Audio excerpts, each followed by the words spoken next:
Welcome back again sa atin na Book of Life in My Life. So today, ang ganda ng panahon, walang ulan. Ang ganda ng panahon, medyo mainit. So,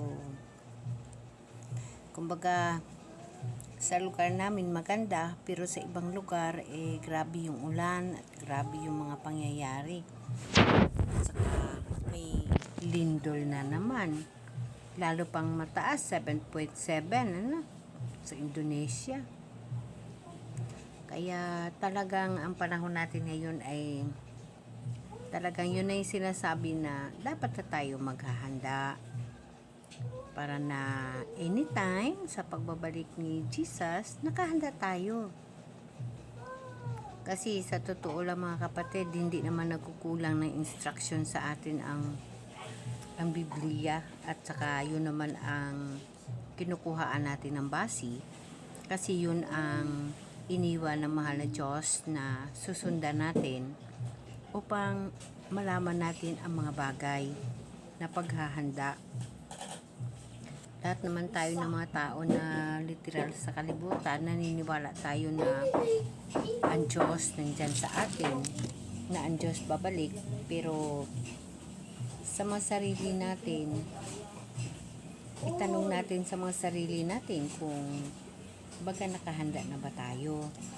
Alam niyo ba, para sa akin,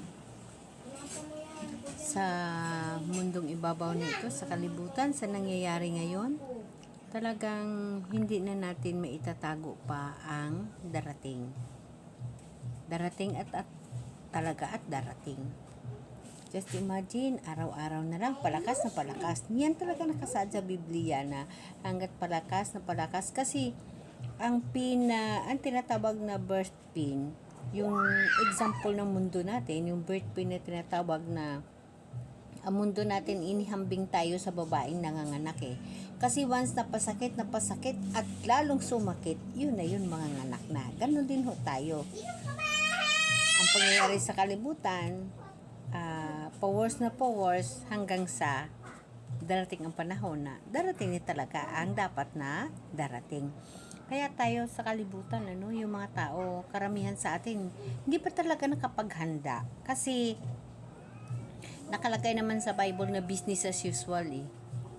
Kung ano mong nangyayari, it the same, nagpapagawa ng bahay, nagsasayahan, lahat. Pero sa totoo lang, darating at darating talaga ang darating, di ba? Ganon din ang nangyari kay Noah. Tinapos lang ni Noah yung paggawa ng arko. Ang mga tao, business as usual nga, bigla lang naman yun na nakasaka na yung na-rescue ni Lord sa panahon ni Noah. After that, di ba, ginanaw yaman? So, ganon din sa atin. Yung instruction ng mahal na Diyos through the Bible, na once na makikita ninyo ang mga pangyayari sa kalibutan, lalo na ang lindol na palakas sa iba't ibang panig ng mundo, ay iisipin nyo na nasa mga pintuan na ako, malapit na ako. At totoo naman talaga yung mga kapatid.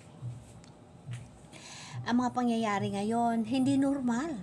Yung ulan, yung mga pag-ulan sa iba't iba ang bahagi ng mundo. Yes, yan mga kapatid ay mga instruction na dapat natin sundan. Kumbaga, sa kalibutan, literal na kalibutan, mayroon instruction ang bawat trabaho. It the same kay Lord, mas lalo kay Lord. Ang instruction sa paghahanda, sa pagbabalik niya, yun ang pinakamaganda mga kapatid. Kaya nga, ang mga nabanggit na mga sinyalis na talagang malapit na babalik ang mahal na Diyos, ito yung pinakauna, pagkalat ng digmaan at alingaw-ngaw ng digmaan. Bansa laban sa bansa, kaharian laban sa kaharian. Isa ho yan mga kapatid. Lindol, tagutom at mga salot sa iba't ibang lugar. Pangalawa yan. Pangatlo, paglaganap ng panlilinlang, maraming magpapanggap na sila si Kristo. Yes, totoo yan mga kapatid. Pag-uusig ng mga nanampalataya at palamig ng pag-ibig na marami. Isa yan mga kapatid. paglaganap ng Ebanghelyo sa buong mundo, ipangarangal ang mabuting balita sa lahat ng bansa. Yes, nangyayari na rin yan. Pagdami ng kasamaan at paghina ng moralidad. Yes, nangyayari na rin yan. Mga tanda sa langit, araw nga didilim, buwan na hindi magliwanag. Ganon din mga kapatid. Nakikita nyo ba yung panahon natin? Once na pag umulan na. May mga bahagi sa sanlibutan mga kapatid na nangyayari na yung mga ganon. Kahit dito sa atin, hindi na normal yung mga pangyayari na yan mga kapatid. Talaga the sign na malapit na talaga ang mahal na Diyos babalik. Si Jesus malapit na talaga babalik. So, hindi tayo dapat matatakot. Dapat pa tayo magiging excited na makasama na natin ang Diyos. Ang Diyos na kung saan every time tuwing tal or tinatawag na Holy Week, pinipilahan natin, pinupuntahan natin, talagang darating na siya na talaga ang babalik. Diba? So, ayon sa 2 Timothy chapter 3 at sa 2 Peter chapter 3, may dagdag pa na magiging makasarili ang tao. Totoo yan mga kapatid. Mapagmataas, hindi masunurin, maibigin, sa salapi at may mga huling araw na mahirap. Isa yan mga kapatid. So, ang importante, hindi sinabi ni Jesus na isa-isahin lang natin yung mga sign para matakot. No? Kundi sinasabi ni Jesus ayon sa Matthew chapter 24 verse 42, kaya't magbantay kayo, sapagkat hindi ninyo alam kung kailan darating ang inyong Panginoon. Yan mga kapatid. So para sa atin, ang pinaka-sign talaga mga kapatid, maging handa. Yun talaga ang dapat nating gagawin. Maging handa tayo. Yung pamumuhay, may panampalataya, may pag-ibig sa kapwa, at magpatawad na. Magpatawad sa kahit sino na tinatawag na yung nagkakamali sa'yo o ikaw. Harapin mo na yan. Maging malinis ka. Maging handa ka sa pagdating ng mahal na Diyos. Yun ang pinaka-importante. So, kagaya ngayon mga kapatid, sa pangyayari ngayon, sa tingin mo, ang pinaka-tumatak sa sarili natin ngayon mga kapatid, ang tinatawag na sign sa pagbabalik ng mahal na Diyos.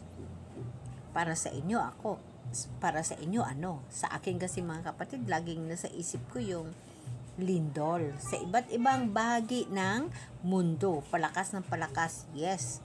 Litli lang, ngayon lang nga mga kapatid nasa Indonesia, 7.7 na. Yes mga kapatid, dati pag makarinig tayo ng lindol na 3 or 4 or 5, parang maano na tayo. Ngayon mga kapatid, 7 parang wala pa rin, pero that is the sign. That is the realidad mga kapatid na sign. So, ang verse natin for today, mga kapatid, ito yung tinatawag na pagbabalik ng mahal na Diyos, mga sinyales.